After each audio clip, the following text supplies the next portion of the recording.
Dear readers, do you agree with Hamlet? Do you believe that there is more between heaven and earth than we dream of in our philosophy?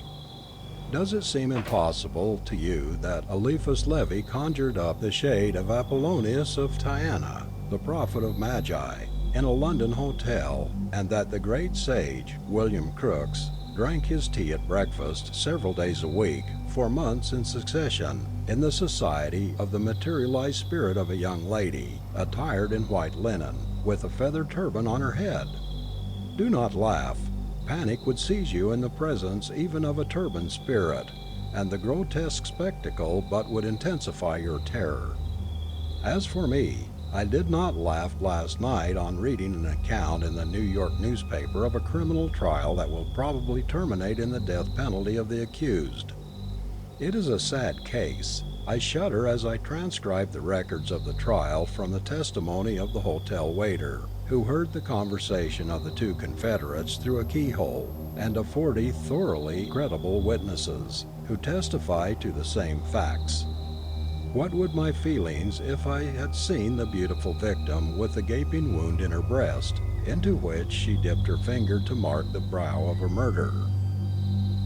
About 3 o'clock in the afternoon of February 3rd, Professor Davenport and Miss Ida Southcott, a very pale and delicate young girl, who had submitted to the tests of Professor Davenport for a number of years, were finishing their dinner in their room in the second story of a New York hotel. Professor Benjamin Davenport was a celebrity, but it was said that he owed his fame to somewhat questionable means. The leading spiritualist did not repose the confidence in him that manifestly marked their regard for William Crookes or Daniel Douglas Home. Greedy and unscrupulous mediums, the author of Spiritualism in America thinks, are to blame for the most bitter attacks to which our cause has been exposed.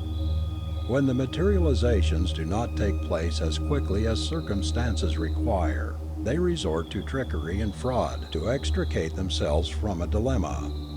Professor Benjamin Davenport belonged to these versatile mediums. Aside from this, queer stories were afloat about him. He was secretly accused of highway robbery in South America, cheating at cards in the gambling houses of San Francisco, and the over-hasty use of firearms towards persons who had never offended him. It was said almost openly that the professor's wife had died from abuse and grief at his infidelity. But in spite of these annoying rumors, Mr. Davenport, by virtue of his skill as a fraud and faker, continued to exercise a great deal of influence upon certain plain and simple-minded folks, whom it was impossible to convince that they had not touched the materialized spirits of their brothers, mothers, or sisters through the agency of his wonderful power. His professional success received material ascension from his swarthy, Mephisto-like countenance, his deep, fiery eyes, his large curved nose, the cynical expression of his mouth, and the lofty, almost prophetic tone of his words. When the waiter had made his last visit, he did not go far. The following conversation took place in the room. "There is to be a séance this evening at the residence of Mrs. Harding," began the medium. "Quite a number of influential people will be there, and 2 or 3 millionaires. Conceal under your skirt the blonde woman's wig and the white material in which the spirits usually make their appearance." "Very well," replied Ida Southcott, in a resigned tone. The waiter heard her pace the room. After a pause, she asked, "Whose spirit are you going to control this evening, Benjamin?" The waiter heard a loud, brutal laugh and the chair groaning beneath the weight of the demonstrative professor. "Guess." "How should I know?" she asked. "I am going to conjure up the spirit of my dead wife."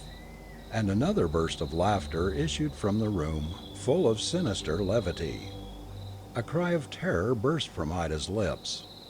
A muffled sound indicated to the eavesdropper at the door that she was dragging herself to the feet of the professor. "Benjamin, Benjamin, don't do it," she sobbed. "Why not?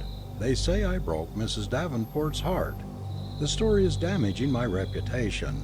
but it will be forgotten if her spirit should address me in terms of endearment from the other shore in the presence of numerous witnesses. For you will speak to me tenderly, will you not, Ida? No, no, you shall not do it. You shall not think of it. Listen to me, for God's sake. During the 4 years that I have been with you, I have obeyed you faithfully and suffered patiently. I have lied and deceived like you. I learned to imitate the sleep and symptoms of clairvoyance. Tell me, did I ever refuse to serve you, or utter a word of complaint, even when my shoulders bent with the weight of my burden, when you pierced the flesh of my arms with knitting needles? Worse than all this, I imitated distant voices behind curtains, and made mothers and wives believe that their sons and husbands had come from a better world to communicate with them. How often have I performed the most dangerous feats in parlors with the lamps turned low? Clothed in a shroud or white muslin, I essayed to represent supernatural forms, whom tear-dimmed eyes recognized as those of departed dear ones. You do not know what I suffered at this unhallowed work. You scoff at the mysteries of eternity. I suffer the torments of an impending retribution. My God, if sometime the dead whom I counterfeit should rise up before me with uplifted arms and dreadful imprecations. This constant terror has injured my heart. It will kill me. I am consumed by fever. Look how emaciated, how worn out and downcast I am. But I am under your control. Do as you like with me. I am in your power, and I want it to be so. Have I ever complained? But do not force me to do this thing, Benjamin. Have pity on me for what I have done for you in the past, for what I am suffering. Do not attempt this mummery. Do not compel me to play the role of your dead wife, who was so tender and beautiful. Oh, what put that into your mind? Spare me, Benjamin, I implore you. The professor did not laugh again. Amid the confusion of upturned articles of furniture, the eavesdropper distinguished the sound of a skull striking the floor. He concluded that Professor Davenport had knocked Miss Ida down with a blow of his fist, or kicked her as she approached him. But the waiter did not enter the room, as no one rang for him. That evening 40 persons were assembled in Miss Joanne Harding's parlor, staring at a curtain where the spirit form was in process of materializing. One dark lantern in a corner of the room contributed the light that emphasized the darkness rather than relieved it. The room was pervaded by profound silence, save the quickened, suppressed breathing of the spectators.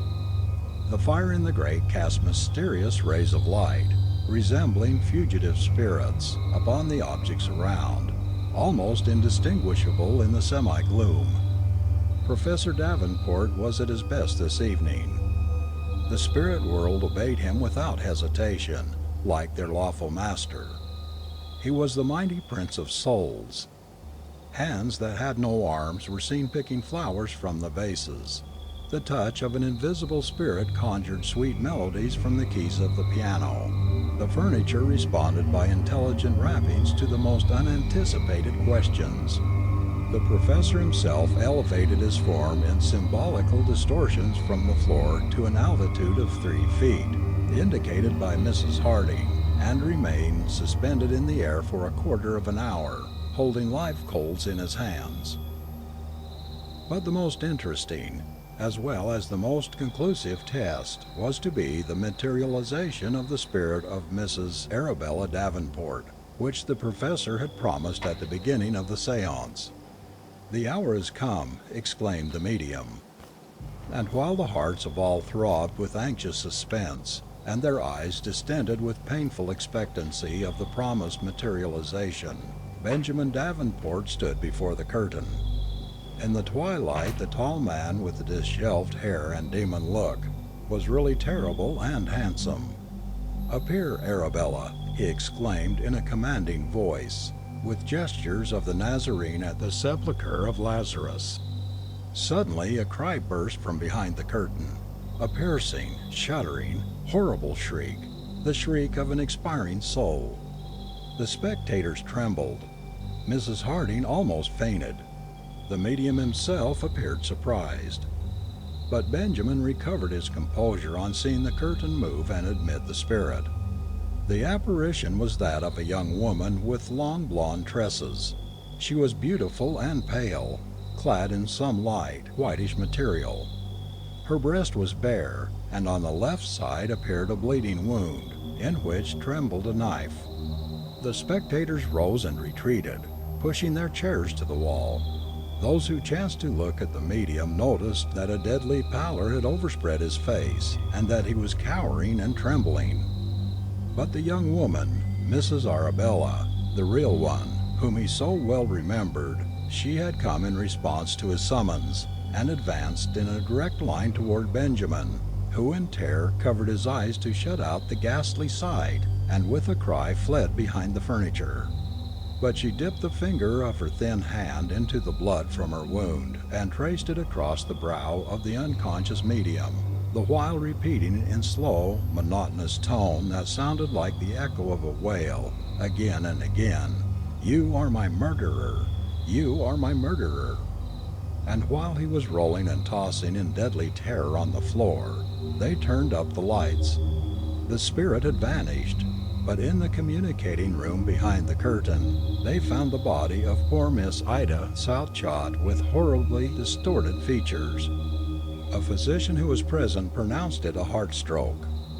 And that is the reason that Professor Benjamin Davenport appeared alone in a New York courtroom to answer to the charge of having murdered his wife 4 years ago in San Francisco.